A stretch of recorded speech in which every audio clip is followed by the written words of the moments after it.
Thank you. When you show up and you're representing Salesforce and your name is Mark, I apologize that I'm not the Mark, but I'm Mark with a K. I work for the other guy. I'm going to go backwards and give you an hour and a half to read this. I'll come back with some questions, but I may have some comments about our future products. I may have some comments about our future earnings, all those things I'd like you to leave in this room if we can. Today I'm going to do a few things that I hope are inspiring and helpful to understand, what's going on. Talk a little bit about my journey and where I've been. Talk a little bit about what we're seeing with respect to innovation in this era, which is extraordinary. And we have a very privileged position to see some of that in so many different companies around the world. Talk about the uncertainties of this change, which we've heard a lot from some of the other speakers, but what does it mean? How do we think about it? And then maybe talk a little bit about some of the implications. Start with me.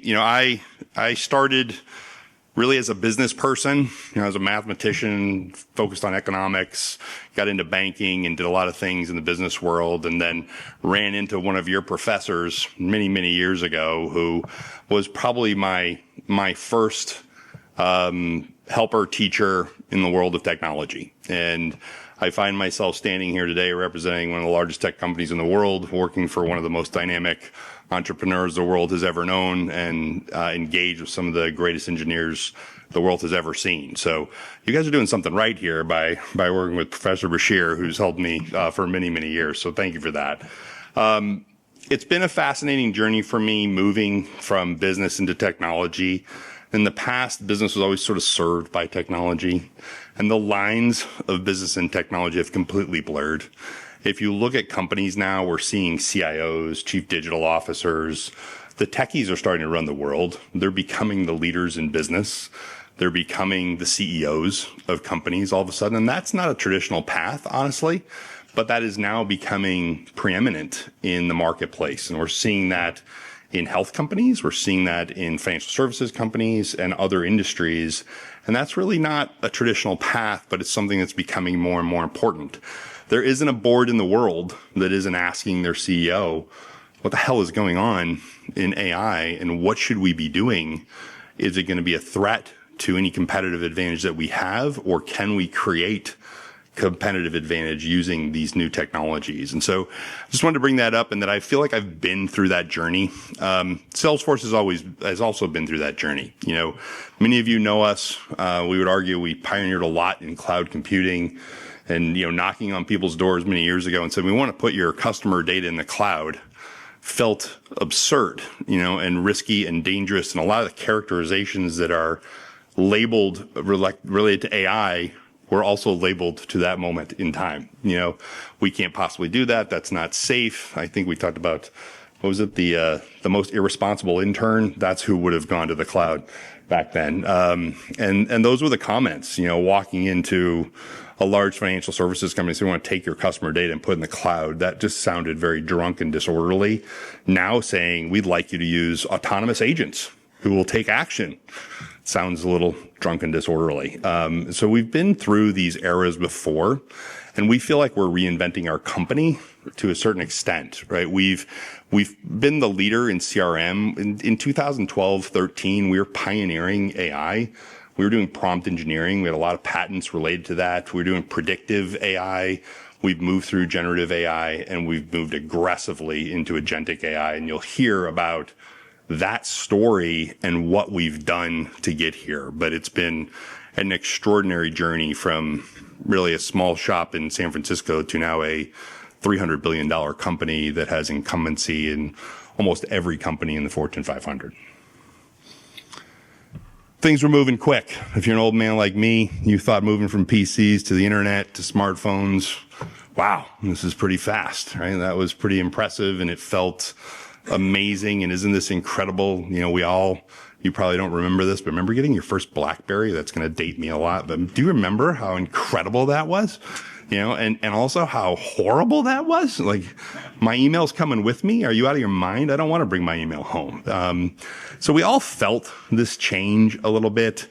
And that's created incredible data sources. Data has grown and grown and grown 74x just in the global data sphere in the last 13 years. Like everybody's got a wearable device. Everybody's got a phone in their pocket. Everybody has other devices. It's all throwing off data that can be leveraged, structured and unstructured, to create new experiences, new capabilities, new growth opportunities, new cost savings opportunities. That data is the fabric of agentic AI, and it's growing and moving at a pace that's never been seen before.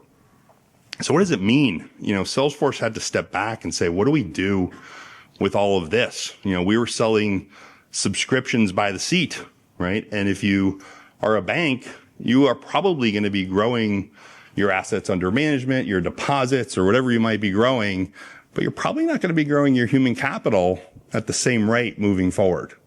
So in the past, people would approach Salesforce and say, I have 100 employees. I need 100 licenses. Next year, I'm going to have 120, almost, bragging. The year after that, I'm going to have 140, 150. We'd have to factor in their growth and their maturity accordingly. Now, they're coming to us and saying, we need 100 licenses. Next year, I'm going to need 80. The year after that, I'm going to need 60. The year after that, I'm going to need 50. I'll share a comment with one of the top CEOs of the banks in the United States. And I asked him after an exhaustive meeting, I said, what do you think the future of a bank looks like? And he was being provocative and he was being kind of funny. But he said, you know what, Mark, I would probably get the best computer technology I could possibly buy. I don't care what it costs. I'd put that in a room. And I'd probably overpay a banker. I don't know who it would be, but the best the world could offer, I'd put that in a room. And I'd get a really big dog, and I'd put the dog in the room too. And I'd close the door. I kind of looked at him and said, what the hell is the dog there for? So the dog's there to bite the guy if he touches the computer, right? So there's this belief that, we're moving in a direction where agentic capabilities will do more and more and more. It's a little overblown. There are a lot of risks. I love some of the commentary around the risks because they are real and they have to be accounted for. Trust is the highest priority at Salesforce. We have to think intelligently about how to do that. So what we decided what we don't want to do, we don't want to be another enterprise LLM. When there's going to be a lot of those. When there's going to be LLMs everywhere. We just heard from a great speaker that the price of those are going to come down. They'll continue to come down. They're expensive to build. They take a long time. They're going to be commoditized.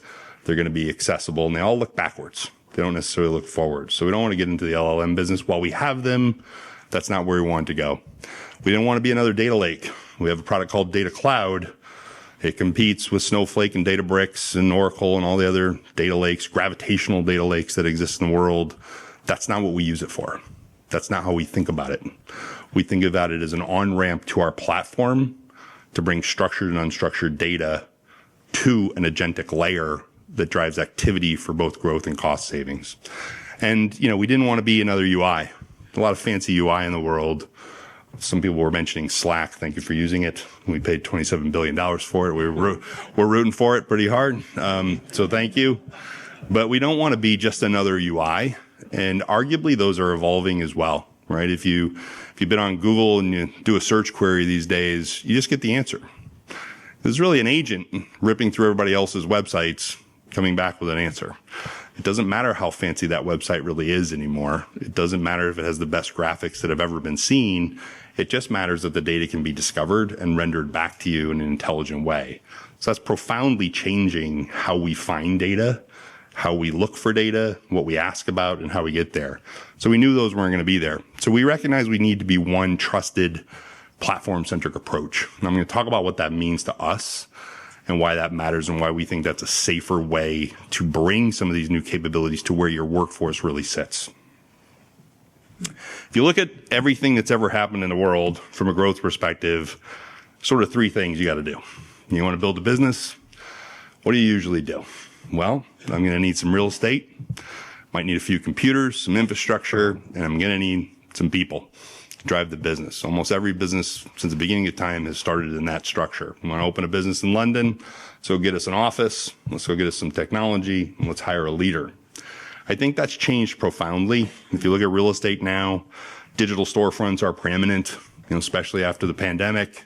You don't necessarily need brick and mortar real estate. Even the big organizations that have big towers, and we are one of them. We have some pretty cool towers. The costs of those are coming down precipitously. People hotel. It's been an attack model where we've been able to reduce cost and value of real estate as a component of that. Infrastructure, we've been part of that too. We all share infrastructure. We used to own it and manage it and build it, maintain it. We're now all using AWS or Azure or some cloud capability, Salesforce maybe, but we're all leveraging similar infrastructure, and the cost of that has come down precipitously. So both of those categories have been attacked successfully and continue to get better, more efficient, more valuable as we move forward. The uncharted territory has been people. We haven't been able to drive dynamic growth without direct correlation to human capital until now, right? And so the dynamics of a P&L in that if I want to grow faster, I'll just have to hire more people, have a little more infrastructure. I'll get a return on the other side of that. The dynamics of that P&L are evolving in a way that is allowing for greater margin and greater growth without some of the traditional expenses that we've seen in the past. We think that's going to have a huge impact on the world, on how business is done. We heard earlier, you're going to lose your job. Yes, there's going to be different things. I sort of agree. Like all these jobs are going to evolve. We will all be using agents in our work on how we use it. If you know how to do that, you'll probably still have a job. If you don't, you might not, is the honest answer, because these things are going to get smarter and smarter and more intelligent as we move forward. And so that can be scary. It can also be incredibly opportunistic on what can be designed, where we can go, what we can do. We want to take advantage of that. If you look at this era, it all feels really strange and it all feels so aggressive. We've been talking about AI all day today and what it means and the risks and all the different things. If you look at traditional software, we just heard a lot about software development, which was a fascinating conversation. Everything started with structured data. We all had some data warehouse years ago, data lakes, whatever you have, mostly structured data. And all the logic in the code was very deterministic. A or B, if or then, very simple and clean. And that's what it was. It wasn't deep reasoning. And then the UI was very purpose-built at high cost. We have cooler UI than you do. You can find the button faster than they can. All of that was what we were doing. We're moving into agentic software where the data is structured and unstructured. All that data that's compounding and growing is now leverageable. We can get unstructured data and use it in ways we've never used it before. The logic is deterministic and non-deterministic. We have reasoning. We have vector RAG that can go through and understand and make decisions about what if or why or things that aren't just if then. They become more dynamic on how we do this. And then we have multimodal and near zero cost UI to the conversation that I talked about before. We don't need fancy UI. We need data to be rendered and discovered to create outcomes and actions that are sensible. So if you add up agentic software, we often refer to that, the other Mark refers to that as digital labor. We believe that we're in an era now where a CEO will never manage just a human workforce again, ever. There will be a digital workforce and a human workforce that needs to be managed in any industry, in any job, in any company, anywhere. We think that offers an incredible opportunity. What is the opportunity to have an unlimited, relatively cheap, incredibly intelligent workforce that you can spin up quickly to drive almost any activity that you'd like to do or to cut costs? That creates enormous opportunity. I was in another conversation with a CEO where I asked him, what makes your bank, who was a banking CEO, better than all the rest? He said, our people. Our people are better. We hire the smartest people. They serve our customers better than other people that work for other organizations. And that was the compelling dynamic of their competitive advantage. And they're selling mortgages, deposits, a lot of commodity type products, right? And he came to the conclusion, so what if we had agents that all had similar data and they could all see the right decision or make the right decision? And wouldn't I lose what I think is my competitive advantage of hiring the smartest people? Maybe. right? And maybe that's a danger. Maybe that's a threat to that company. Maybe the current position that that company has is threatened. In fact, I guarantee that it is. But if you look at that whole model from an abundance mindset, isn't that an opportunity? Maybe you can go into different markets you never contemplated. Maybe you can manufacture products you never could have manufactured. Maybe you can do things that create unique moats that have never been created before and do business in ways you've never done it before. So trying to protect exactly what exists now is a little bit of a fool's errand. You've got to look at what exists tomorrow. You've had a great corner bookstore a few years ago, and you didn't want to give it up.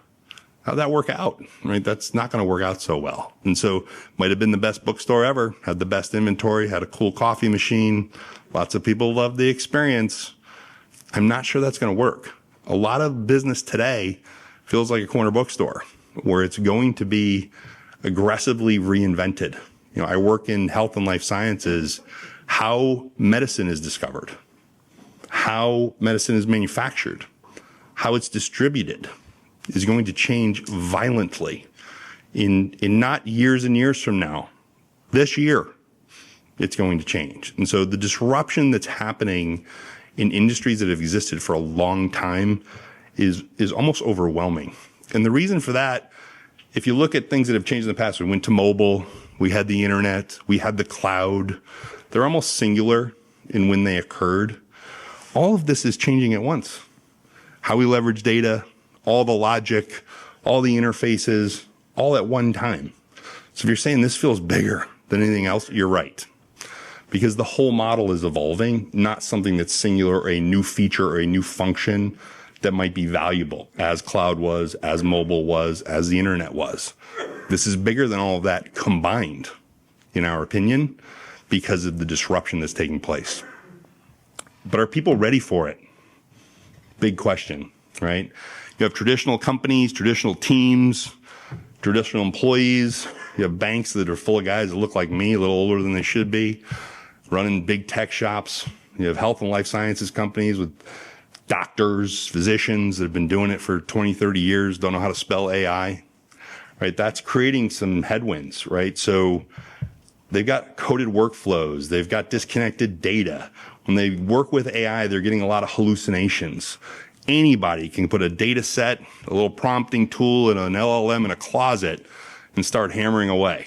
And you might get something out of it, but is that something you can distribute to your workforce to truly create value? Is that truly going to be accurate? Is it going to be safe, auditable, trustworthy? Probably not, unless you think differently around the infrastructure that's surrounding that LLM and how to use that more effectively.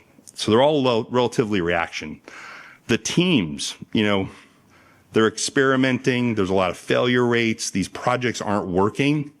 They're all building LLMs. There's a lot of do-it-yourself AI in every company that we see, as there was in the past. When we would show up and say, we want to take you to the cloud, most of the companies would say, well, we're building our own cloud. And when we show up right now and we say, hey, we want to help you interact with a growing number of LLMs so you have intelligent agentic capabilities to grow your business, well, we're building our own LLMs. We're building our own infrastructure. The cost of that is intensely prohibitive. So we've got to be more thoughtful about how do we leverage something more comprehensive to get that done. 80% of these projects are failing. You hear it, you can read about it every day. We have spent X amount on AI experimentation and we really haven't created any value. And our leadership is wondering what we're doing and maybe this is all a hoax and we don't believe it. That is happening. We're sort of in this inflection curve where a lot of money has been spent. Not that much value has been created, but I think we're actually coming out of that right now, and that's going to be very transformative. You also have traditional employees. They may know the logic of the computer science on what is AI. They may understand some of the things we've talked about here today, but how to really use it, how to deploy it, how to innovate with it, they really don't know that. And there's a huge learning curve for people to understand not only what it is, but how to use it. How do you use it intelligently? We all can sit here and talk about what is digital labor, what is agentic AI. We can talk about all the data issues, all the security considerations, all the LLMs, all the prompting capabilities. We learn how it all fits together, but how do I actually use that? How do I deploy it in a wealth manager? How do I deploy it in a hospital? How do I get that done is a huge challenge, I think, for traditional employees. And so there's a huge enablement issue that has to be addressed. So all of this is kind of resistance to change is getting chipped away as we continue to move forward. So a little bit of a Salesforce ad. I'm not here to sell, selling with force. But we think we have an advantage. Our platform is an incumbent in most any company that you can point to. Small companies, big companies, all of them. We've been involved in this for 25 years. We've been the leader of CRM, and we have the customer data, which feels important maybe in this moment. Customer data seems relatively meaningful.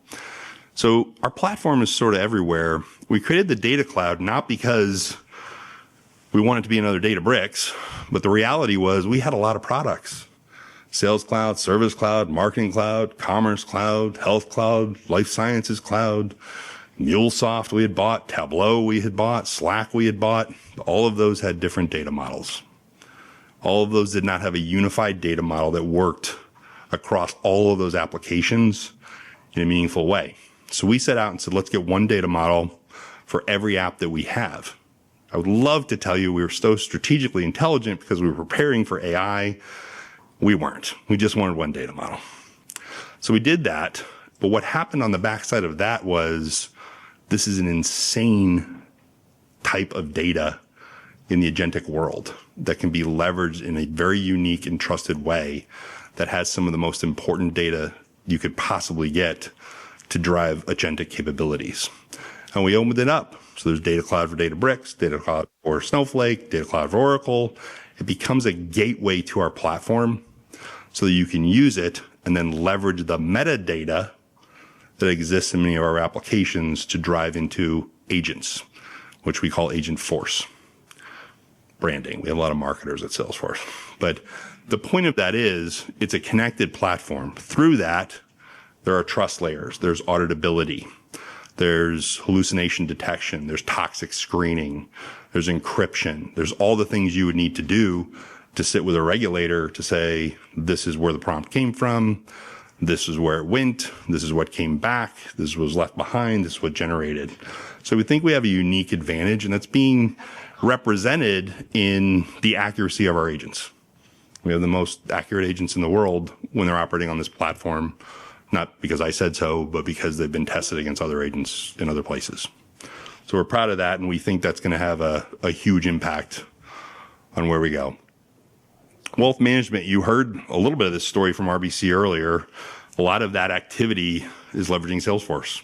You know, we walked in and there were lots of data scientists and people building a lot of things at RBC, honestly, and we worked successfully with their U.S. Wealth division to create some capabilities that really does change how a financial advisor helps a customer and the pace with which they can do research and bring insight and effectiveness to that customer. Very proud of that. We did that in months, not years, and came back and they didn't believe it because of the accuracy and the way that it was working. So we represented that to their senior executives, so much so that the CEO ended up coming to our kickoff session this year for Salesforce to explain why this was moving faster and why it was more impactful. That's RBC, but we're working with so many other wealth managers, so many other banks, so many other companies that are heavily regulated that need clear trust, auditability, and manageability. The fear of an agent operating in a regulated industry is real, but we're headed somewhere where that agent can look at policies, look at laws, look at things almost on a real-time basis before it acts.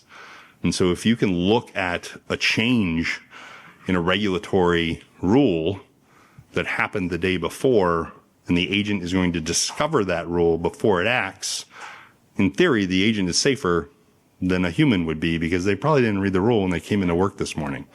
It may not have known that the rule changed before they took action. So we think we're actually headed for a safer place if we understand what's auditable and how it all works out. In healthcare, Doctors, when they do anything, any procedure they do for you, they go home and there's this horrible thing called pajama time.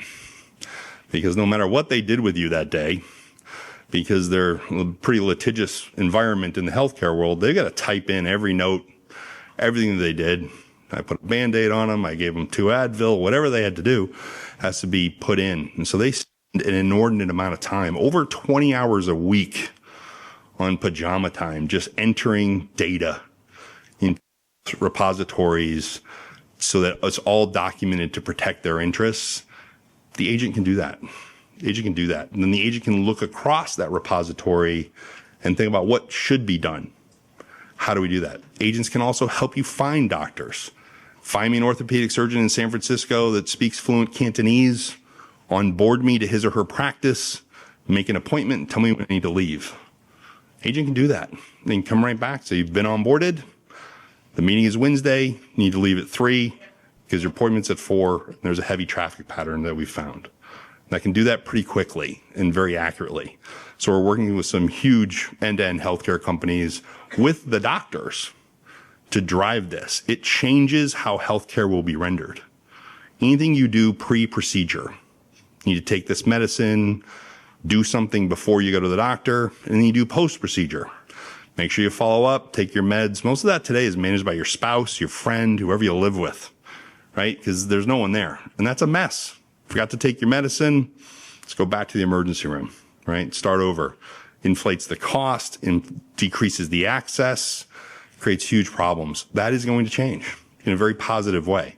It's a great example of something purposeful that I think will be transformed as we move forward. Access, quality of healthcare, which is something we've been talking about for years, but is going to be impacted, I think, pretty meaningfully. We think individuals with AI match performance of teams, and we see this within our own organization. We're one of the largest software companies in the world.